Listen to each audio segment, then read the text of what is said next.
Alright, welcome back to Sonic 06. So let's watch this cutscene again since the ending is actually different with Silver. Well, obviously, we see what happens when he jumps back into the portal. And Blaze still doesn't have a place here. No. So I guess that just a few seconds after they leave is when... Oh wait, that's right, never mind. At this point, Sonic is actually saving Elise. Sonic doesn't know it yet. Oh, jeez. Which really just make you wonder, was Sonic the one who caused the egg carrier to crash? It's just stupid, no matter which way you look at it. More contrived in this case than just stupid. Hey look, it's Sonic doing his E-rank pose from Unleashed. Also, again, Sonic's acting all downerish, and yet it's Silver who has to come up with the idea of using Chaos Control, even though Sonic, of all people, should know it better considering how he used Chaos Control to save his life. He used it to save his life. Remember, Jova, these characters are I just don't get it. I mean, Shiruma Uekawa and Shimura have proven in their others so that they know how to write this character. What the hell happened here? Didn't they have some new blood also helping out, just not credited? I mean, in the credits just say Shiruma Uekawa and God, her name is hard to pronounce. The writer of Sonic Unleashed. They know how to write this character. So what the fuck happened here?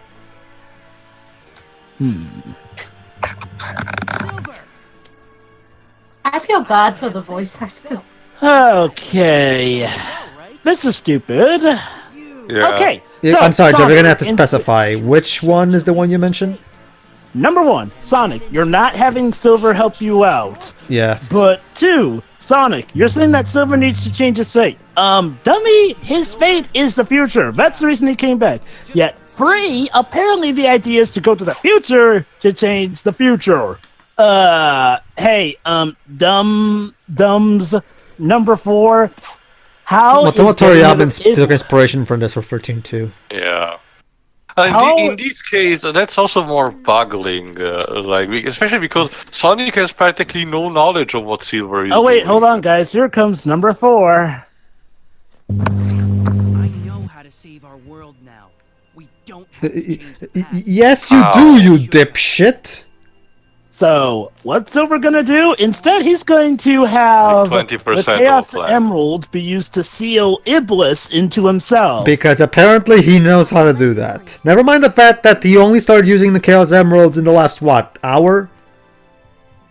I mean, he's had it for a while, but yeah, he's only started recently using Remember how them. Sonic actually had to see Shadow perform Chaos Control and then just wing it in that one scene?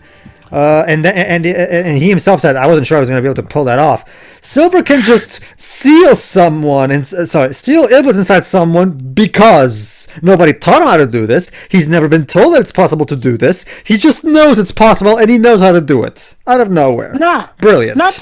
Not to mention, going off of Mephilis's story, going off of Shadow's story, since, just trying to use a Chaos Emerald to reseal Mephilis didn't work because Mephilis had gotten stronger and more powerful, wouldn't that mean that this can't work on Iblis? Okay, now there is one difference. Silver uses 2 Chaos Emeralds instead of 1 like Shadow. Okay, fine. Maybe we can try and assume that. However, that's bad writing. I shouldn't have to do the writer's job for them. Secondly, also, I'm sorry, but it's not really that well established. Sure, Silver doesn't know that, but Silver, clearly you should know that, the Duke tried sealing Iblis, and yet something obviously went wrong that freed Iblis, because, hey, apparently, even if Sonic rescues Elise, I guess we can assume that Elise so much as dying will release Iblis. So, again, Silver, you know that trying to seal Iblis doesn't work permanently because your future's still the way it is, so how is this a smart idea? Sure, your timeline won't have to deal with it, but doesn't that mean someone else's will? Not just that, also, for the triple record, yay, we're doing Flame Core again. Because everyone loves that. This is one of the few times it makes sense, because, it was Final Boss. How about Crisis City instead? Well, Crisis City was Silver's first stage. Oh yeah, it would make actually sense, bookends and stuff. Actually, Tio has a point. It wouldn't be the first time that we've had a level get repeated in someone's story, like we had Wave Ocean get repeated in Sonic's story. Also remember, didn't he did the flame core before? Not with Just- Silver, no, not yet. Oh. Alright, then I'm just confused on this. Okay, now it makes Yeah. sense.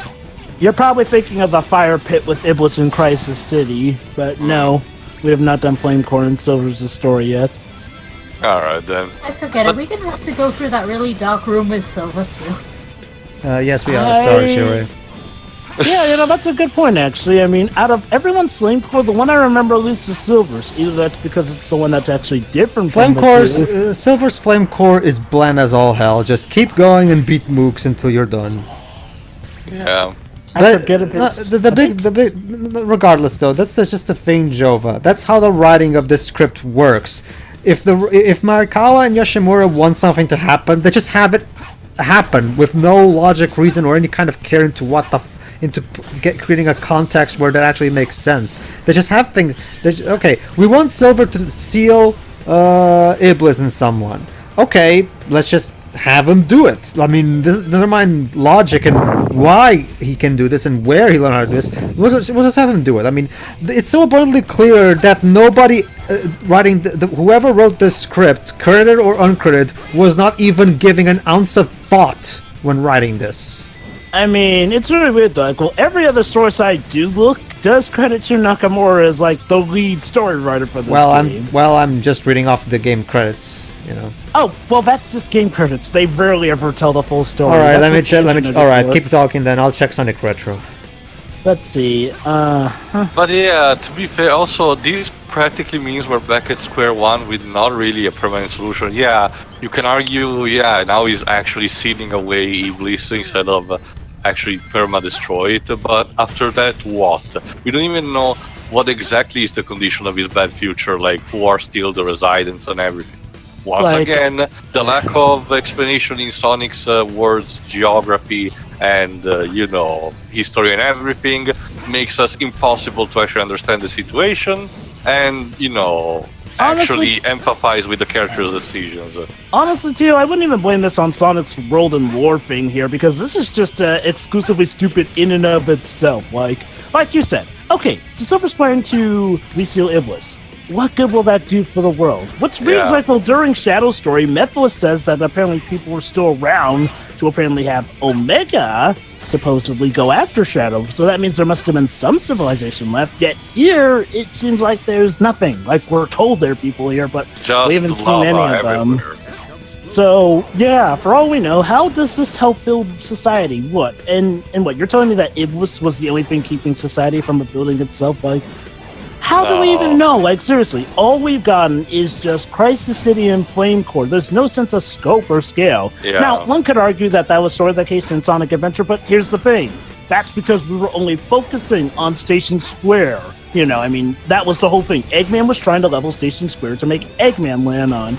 Here, though, they're treating it like solely on as a representation for the entire world, the entire future. Like, it can't do that. You have to show more than just one burned out area. Yeah, that's true. Jeez. Alright, did you find something, Pedro? Hold on. I'm trying, but oh, here we go. Here we go. Yeah, it says it's just like it says on Sonic Retro's credits for this game. It says the same thing. Game script, Kyoko Yoshimura, and Shiro Marikawa. Yes. Yeah, but isn't Nakamura listed under game story though? No, it doesn't say anything about game story. It just says game script, and Nakamura is only credited as director. Oh, actually, yeah, you're right. Okay, so basically, he wrote the story, but the script was it's strange because the game story part is not in the actual game's credits. Weird. That's what Sonic Maybe he's trying Retro's to hide for. Would not surprise me. Or who knows, guys? Maybe they did. Was it in the manual? Wait, I got a better idea, guys. If he wrote this, at least have the decency of taking credit for it, own up to it. Come on. My guess, because this is an earlier beta, they didn't get the credits properly finished. I guess. I mean, would you be surprised? No, not really, no. Okay, so basically Nakamura wrote the story, aka, for those who don't know, what that means is that he wrote the basic outline, the main plot points. Like, this is the story's gonna go like this, and it's gonna end like this. And then what they did is he gave his base story to Maekawa and Yoshimura so that they can write the proper full script with all the dialogue and all that shit. So basically, okay, Nakamura can be blamed, I guess, for okay, I guess it's a blame of all three. Nakamura for coming up with these horrible, stupid concepts, and but at the same time, Yoshimura and Maekawa do not get off scot-free because one, making sure the script was at the very least somewhat devoid of plot holes was their part of the job, because plot holes are on the script side, not so much the story side. Whereas there's also the fact that I seriously doubt. I mean, granted, I'm honestly having a hard time believing that Nakamura specifically ordered Maekawa and Yoshimura to write Sonic like this. The character, I mean. Maekawa, you can definitely blame the script writers more. Yoshimura, from what I can tell, has never wrote anything before this one in Unleashed, and after Unleashed, I guess she left Sega after that. I don't know. But Maekawa wrote the adventure games before this, so he knows. I mean, I'm not the biggest fan of Sonic Adventure, the writing in the adventure games, obviously. But one thing I'll give it credit is that it got Sonic's character right. So I think I know who we can blame in this. Go ahead. Oh. Sega of Japan. Remember, Sonic 06 was executively mandated to be a reboot of the Sonic franchise because Sega Japan wanted to show people how it was done. Hence why this game has a lot more Japanese-prone cliches than usual, especially given the romance. Alright, next time, now I know what to do next time someone SSMB tries to deny this. Because basically, Joe, I was once at one point also thinking that Nakamura wrote the story for this game, but people in SSMB tried denying that, saying that it was Maekawa. And then I checked the game's credits. Okay, the game's credits doesn't credit him as that. But then I checked Sonic Retro. Even the credits of this game are a fucking mess. I mean, seriously. Yeah. And hey, we know that. And hey, it wouldn't be the first thing we've seen with messed up credits. Well, at least now I have an actual source confirming it here. Yeah, it's like, well, I thought so, because I've always heard that Nakamura was definitely the lead writer here. And now, okay, granted, it's a good. Sorry, go ahead. Now, I will admit, a lot of these are pretty much obviously executive mandates. Like, well, the whole more sullen stuff, the way certain characters acted, we can chalk that up to executive mandating, considering how this is supposed to be a reboot. Again, that's the difference between this and Shadow the Hedgehog. Shadow the Hedgehog, for as dark as it was not trying to be a reboot. This is trying to be a reboot, and by that also make the series more Japanese-esque by making things more serious there. Basically, the Elise is basically a throwback to the original Madonna character that Madeline Schroeder so wisely said, no, get rid of this. I find that an insult to Madeline, since Madeline was actually going to be more cartoony, and that relationship was going to be more Madonna? Yeah, Madonna. Sonic's old, the Jessica Rabbit-esque. Was that the girl in the OVA? No, Teo. See, the thing is, Teo. When Naoto Oshima originally created Sonic, for some reasons that still baffle me to no end, he had this idea that Sonic should be paired with a human girl right from the start. By the way, Joe, why don't you show him the picture of Madonna? I'm guessing he probably hasn't seen it. Sure, might as well. I don't think I've seen it either. Actually, go ahead. All the more reason to. Go ahead, Jova. In the meantime, in the meantime, I'll continue telling. Basically, Teo, when Naoto Oshima originally designed Sonic, his idea was for the character to have a human girlfriend called Madonna. Yes, I'm not kidding. And now, believe it or not, she was a lot more cartoony, though. Again, it was based off of the Jessica Rabbit. Yeah, it was supposed to be the Jessica Rabbit to his Roger Rabbit, basically. But anyway, you know what? Back then, it was fine because it was going to be more tongue-in-cheek, more playful. Yeah. Later on, however, when it came, because Sega wanted to make sure that the game was, American friendly, because Sega really wanted to take away Nintendo's share in the American market, because back then America was pretty much Nintendo land. So they said, okay, we need to. Madeline Schroeder, who was in charge of the localization of Sonic 1, said, okay. Guys, if you guys want this to work on the US, you guys need to remove the fangs, because Sonic was originally supposed to have fangs. You need to remove Madonna. You need to remove the Rock Band. Yes, because there was also going to be a Rock Band involved. You need to remove all this. Like a mess of an so idea. Madeline Schroeder. So basically, that's exactly it. So Madeline Schroeder was the one who had to filter out all the stupidity out of Sonic before release, basically. Which, like however, the designers- returned in some case, bit by bit, I guess. The problem is that the Japanese side of Sonic Team always resented that because they never, when Madeline Schroeder presented this to them, they never liked that because Japanese pride. We all know how this is. Yeah, talk about thieving. Jeez. So that's why a lot of times you see Sega of Japan in conflict with Sega of America because they have their own view of what Sonic should be, basically. You know what's also funny? Funny? There's another reason for why they removed her. In summer of Sonic 2011, Yuji Naka stated that there was another reason for removing her. Basically, they removed her because at the time there was an overused cliche of saving the kidnapped heroine, and that it also featured in rivaling the Super Mario Brothers series. Hindsight's Because a of it, bitch, she was isn't it? kidnapped by Eggman in that one. Hindsight's a fucking Even with bitch. Sonic's design, she looks out of place next to him. Anyway, The reason basically, I'm more what you okay with the see. idea behind Madonna is because, again, it was going to be more tongue-in-cheek, more, again, like the Jessica and Roger Rabbit plenty of, thing. plenty of shows and such have done that. See, the so- thing is, Teo, that girl, that annoying, horrible brat in the OVA, that's because that anime was a Sega of Japan product, so they brought back their original That's why they concept. changed She was so a many girl, things. no less, with To a be human fair- father, Yeah. which is That- weird. So Yeah, all of to be it, fair, so, she's a cat so girl, go yeah, figure. true. But that girl was clearly their attempt at trying to bring back the Madonna concept, just in a different form. Speaking of which, they actually did bring Madonna, but in comic book form, as Madonna Garnet. Basically. Was it Archie who did Yep, it? and Archie. Archie I'm brings back surprised a lot Sonic of Comic stuff. wasn't responsible for Oh that. wow, they turned it into other one. FTC. And now with Sonic 06, since this was, again, remember, this was the first Sonic game since Sonic Adventure 1 to be developed by Sonic Team Japan, because Adventure 2 through Shadow were developed by Sonic Team USA, aka Izuka's team. Heroes? Heroes as well, yes. What I was trying to say was, since it was a Sonic Team Japan's making, once again, I don't understand why Sonic Team why Sonic Team Japan insists that Sonic must have a human girlfriend. So once again, Elise, why? Why do you insist on this? How many more times does this have to fail on your face before you realize it's a bad idea? Even in Like, case, you know what's sad? You know at least make her competent or useful, because at least it's anything but. And you know what's sad? The whole Archie, American companies, they still did Madonna better because in Archie Comics, Madonna's a gun agent and she's actually pretty awesome in that one. Whereas originally she was just going to be the kidnapped victim of Eggman in the original pitch.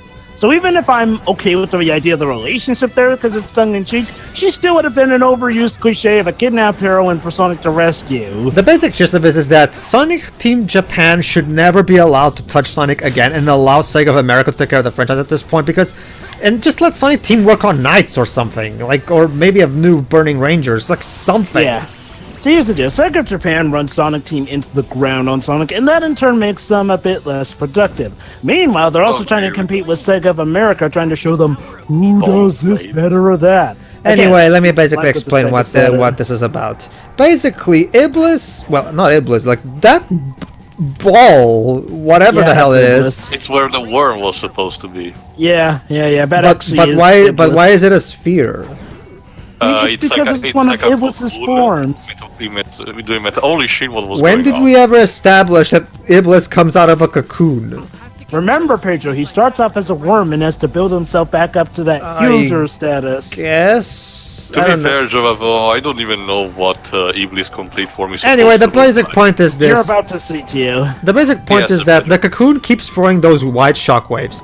If you get hit by those things, you get hurt. So basically, what you have to do is you have to hide behind these rock formations that I'm like this one that I'm in right now. Just wait till it goes, and then keep going. It's as basic platforming as it gets. Riveting. Just jump up to platforms, then stop dead in your tracks and wait for the shockwave to blast through. It's slow, it's boring, and it's about as it has about as much substance as I don't know, like a res of lyric level, I guess. Paint dry. Yeah. This is only tough for someone who's blind to this game because, okay, if you're actually trying to play this game fair with Silver's gliding, which runs out of meter quickly, sure, it might be tough. Although nowadays, pretty much everyone knows you can abuse the flapping your wings bit, so Yeah. no challenge. Yeah. Just Also, throw pretty that music. damn thing, Jesus. Yeah, this is fun. I mean, don't you just love just waiting around and waiting? To be fair, I think well, from what I've seen, I think the Midnight Owl stage in Lost World actually did this concept kind of better. Oh, a lot. Like that's hard. Well, it is seriously. still Lost World, so. In fact, Honestly, I'm actually honestly, curious. Did Nakamura honestly, write the story for Forces? Let me check. I don't know. Credits. Before you ask me the to. game's falling apart. Before you ask to, no, I have no idea what the fuck happened there. Your guess is as good as mine. So it's not a cocoon after all. Oh, it's not. Sonic Retro doesn't have the credits for Sonic Forces. Well, Probably okay, have to do some digging. okay. Maybe it was Iblis shit that was either a dump. Well, we know that the game script itself was written by two complete newbies that never wrote Sonic before, because that's what you get to do as Wait. a It was? Well, I thought that was just the game devs, not this. Haven't you read the credits of the game? There's two writers who get credited for the game's story and script, and they're complete noobs who have never worked on Sonic before. Basically, once again, director aside, Sonic Forces was pretty much made by noobs. Because that's a good team to build your 25th anniversary game. I know, right? 15th. No, 25th, as we're talking about Forces right now. Anyway, moving on. I thought you meant this one. Well, I was wondering if Nakamura wrote the story for Forces as well, but it seems like no. Anyway, Now it was as his bird form. Which is I don't even know. A centipede? reject Final Sure. Fantasy. Reject Final Fantasy monster. This thing is so bland that I can't. Ugh. Iblis, yeah. Yeah, the destroyer with a lava crotch. Okay. Seal away Iblis. Time. Because apparently you can do that. But by sealing with the living shit This out is of it. basically a hard version of the first boss of this game. Basically, sorry, this campaign. Sorry, Okay. this campaign. Sorry. It Basically, starts off easy, but let's just say it can get rather bollocks later on. the first phase is just throw rocks at him.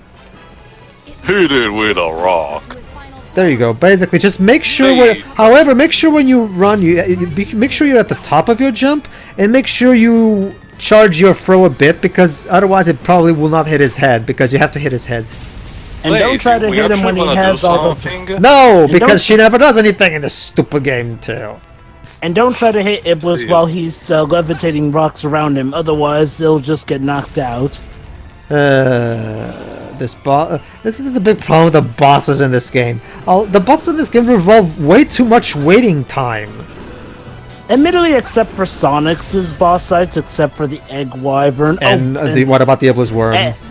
Yeah, and I was about to say, and the Iblis Worm. And even the Egg Wyvern is. Which was the one you mentioned? Yeah, Egg that was the first okay, one I said. never mind. Sorry. Also, is he doing the same gesture that Elise was doing? Is it?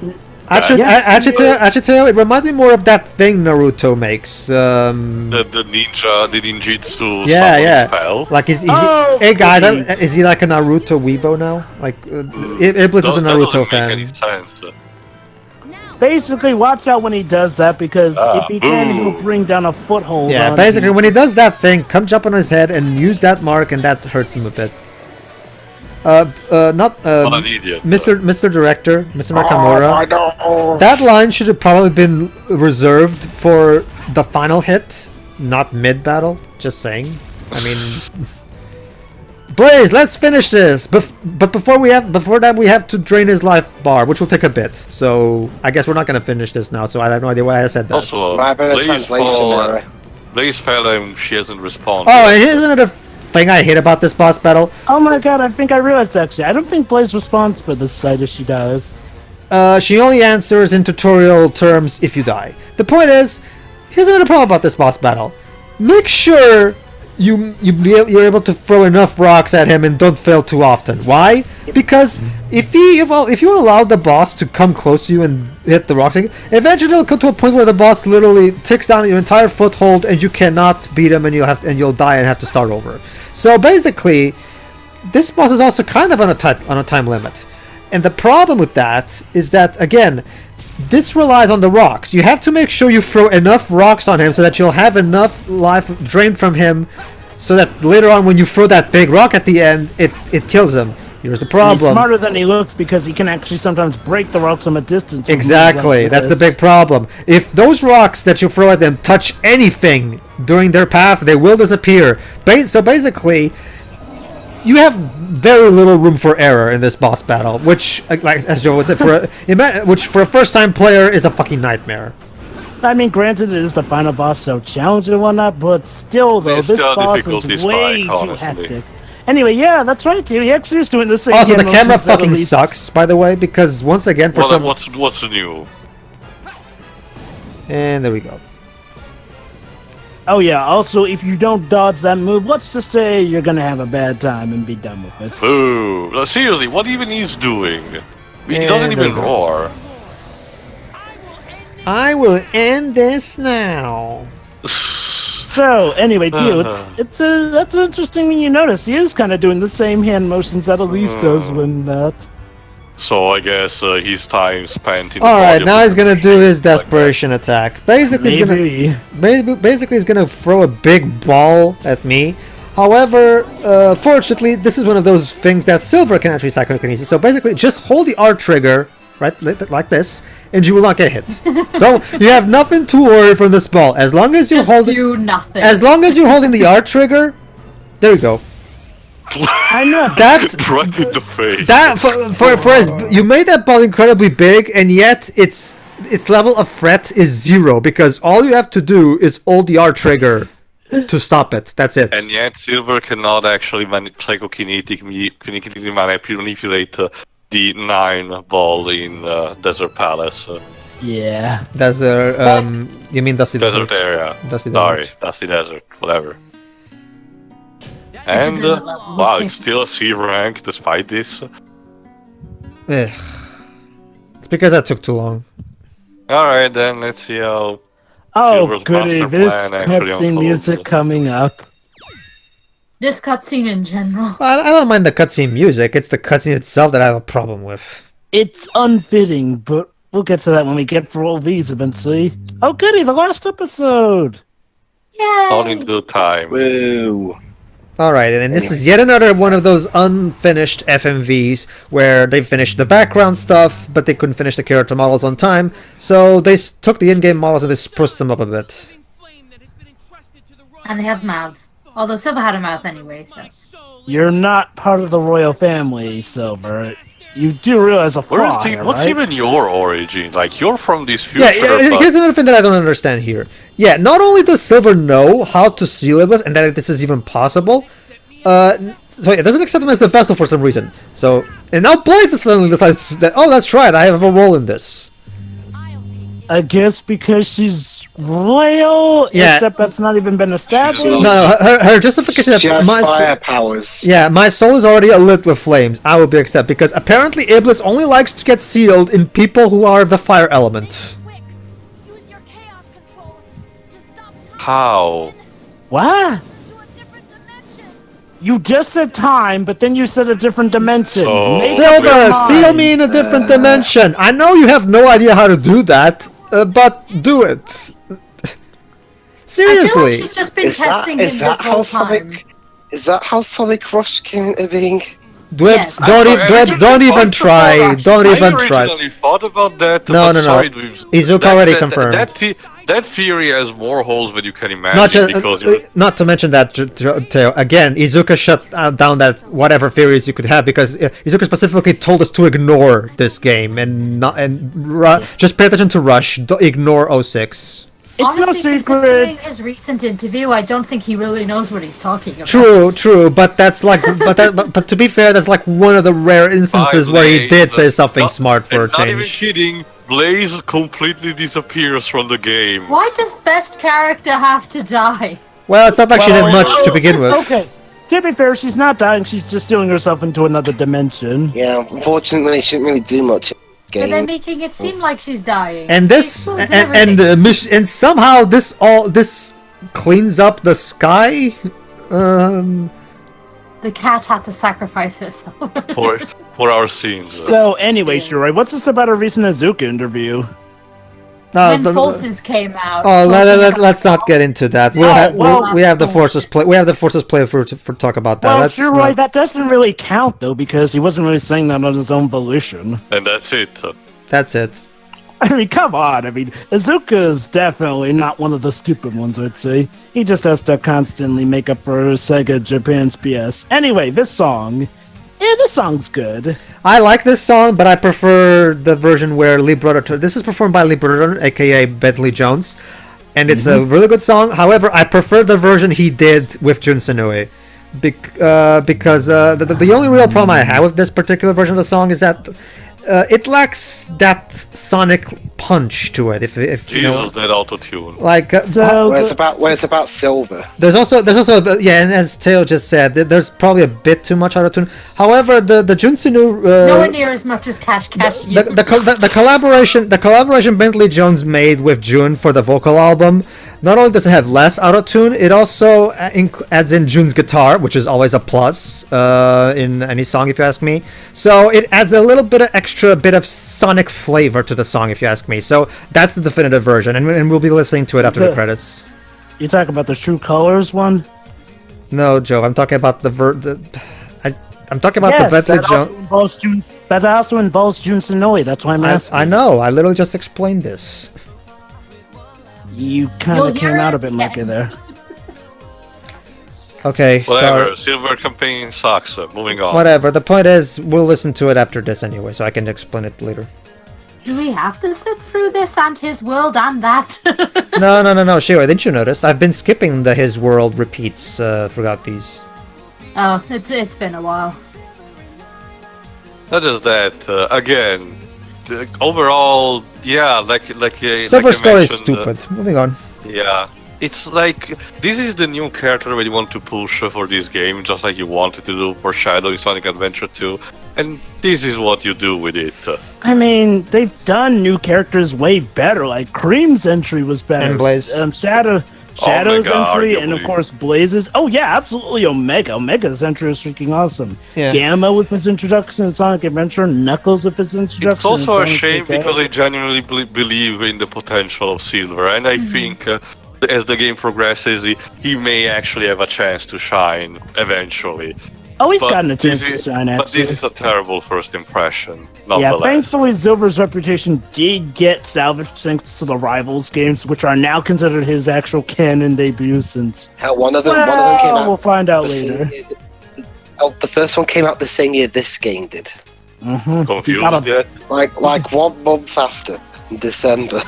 Yeah, he got a boss fight that was much better in Generations, which is honestly how I would like his playstyle if he's ever playable again to be. I'm on that later. And he got some good participation in Sonic Forces story, even got a nice cutscene in there.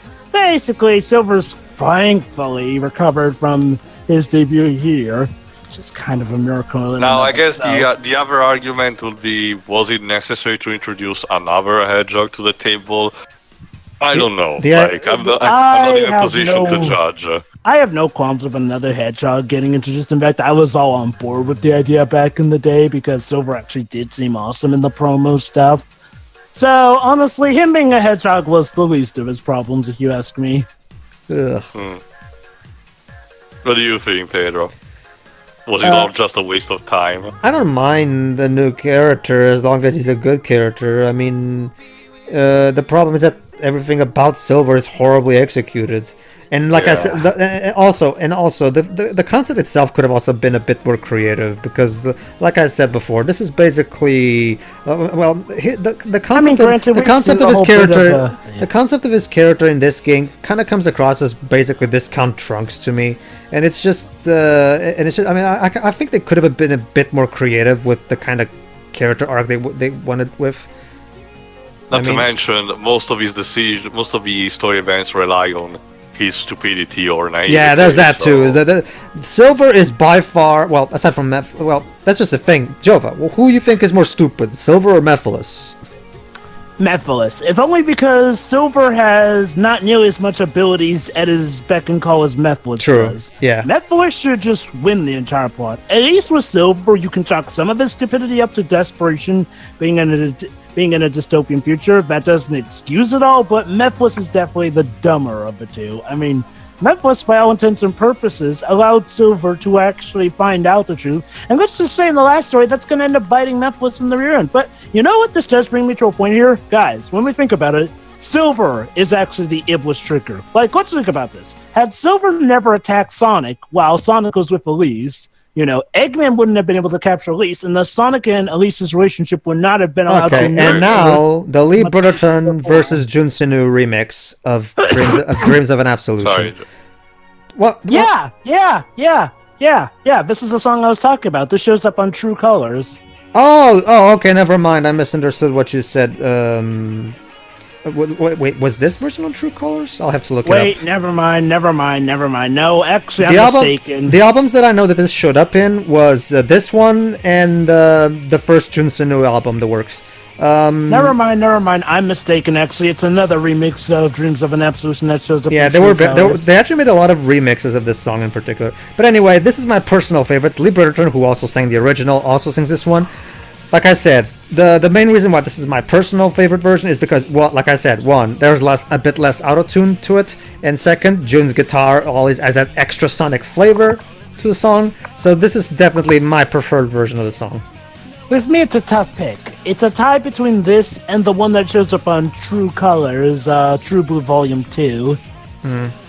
Both are pretty awesome, and both have less autotune. Although, I will admit, even in the original, it makes sense with the autotune given the character and whatnot, so fair game. But yeah, this remix is definitely awesome. But yeah, going back to what I was saying, when you get down to it, Iblis is technically more so the Iblis trigger since, well, at least that's what Mephiles had in mind. Like, if Silver had killed Sonic, that would have triggered Elise to then cry and release Iblis. So when you get down to it, Mephiles actually intended for Silver to be the Iblis trigger, and that would have been ironic if Mephiles' plans ever worked. Again, not counting the fact that making Elise cry would have been the easiest thing to do. Well, we can talk about that in the beginning of the last story. We've got so much more to talk about that in the the big gist of it is that the only reason Silver, not the Silver story, and by extension the whole game story even happens, is because Silver is the stupidest person that was ever born on the planet Earth.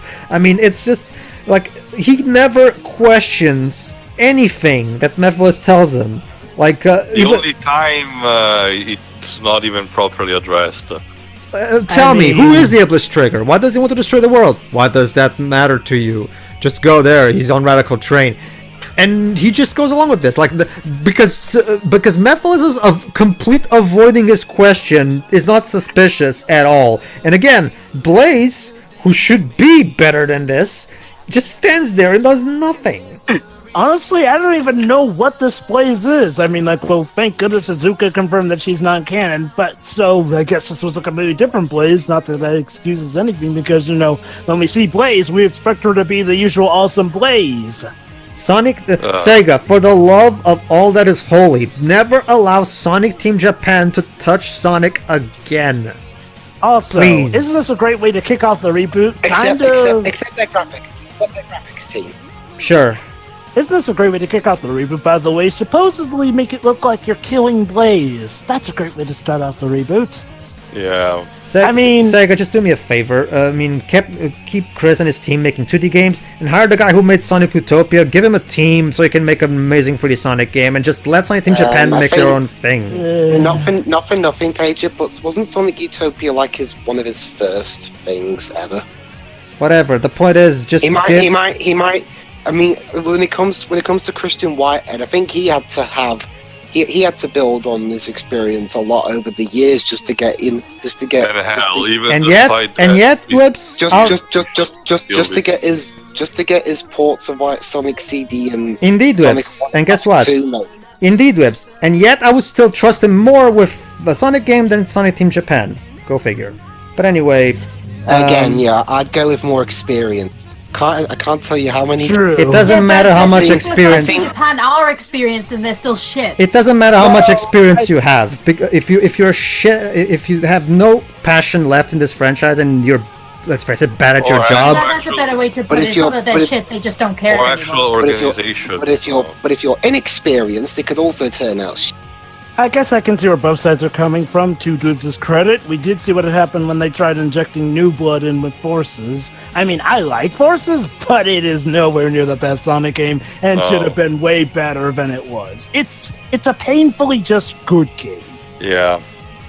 I mean, it's No, good, but that's no, it's just it's dull. good. In good time, Shiroi. We're not here to talk about I'll Forces. elaborate also when we get Yeah, to yeah. Forces. And besides, if we're going by,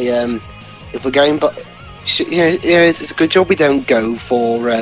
We actually wait the time it took for both. It's a good job we don't actually go for the approach of we actually wait 11 years, because that's the time between this and Forces. Otherwise, the debate would go on forever and we'd be endless and we'd drive each other insane. Who even does that in this day and age? I'm pretty sure someone out there. It's the internet, Jova. There's no True, there's no limit to the stupidity in it. Anyway, Yeah, I'm not saying that it's inherently stupid. I mean, hey, that would actually be pretty unique. Alright then. But See- Pedro, that means that all the campaigns are over. What's left in the game? well, Teo, turn it on. remember this since this is following the Sonic Adventure formula, by beating all the stories, we unlock the last story. Again, this is this is so blatantly a Sonic Adventure game. But anyway, let's just check out the See you last for that, story in the next part. Tally ho! Yeah.